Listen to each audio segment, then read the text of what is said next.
وهاجا السلام عليكم ورحمة الله وبركاته. شرقرايا muuqaalkan la wadaag asxaab.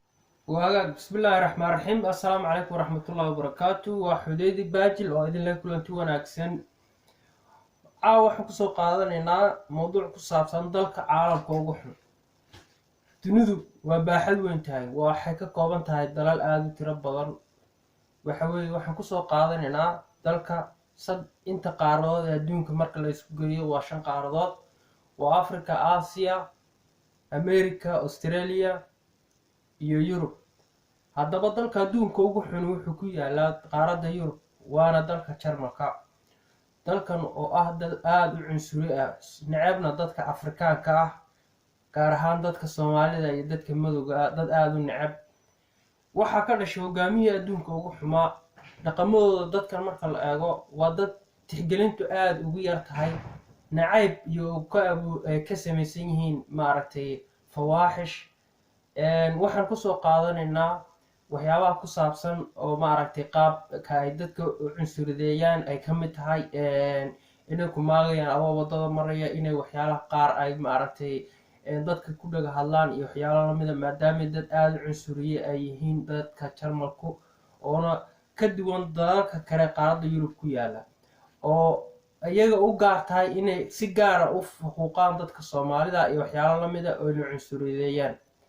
waagaag daawasho wanaagsan iyo qaab dhaqameedka foosha xun leh iyo waxyaabaha ay sida ay u eg yihiin iyo mawduuceena iyo sida ay yihiin.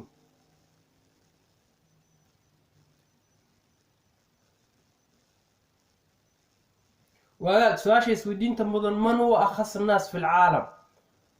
أخص الناس في العالم الناس الألمانيين، ناس حقارين، ناس عنصريين. وهاجاك dalka labaad ee dunida ugu xun waa dalka labaad ee dadka dunida ugu xun ee ku yaala waa qaaradda Aasiya, waa dalka Afghanistan. waa dad xaqaarin, waa dad cunsuriyiin.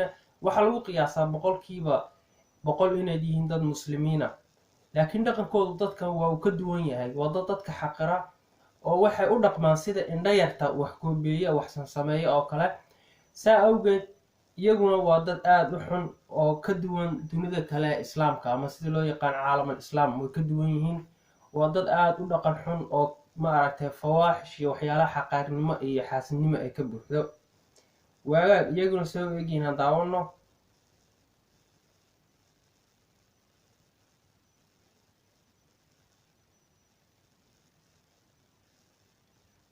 waxaan filayaa inaad ka wada bogateen dhammaan. waxaan idin leeyahay fiid wanaagsan.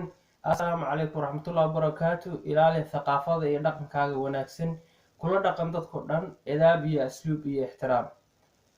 وحان الله فيد وناكسن. تصبح على خير. السلام عليكم ورحمة الله وبركاته.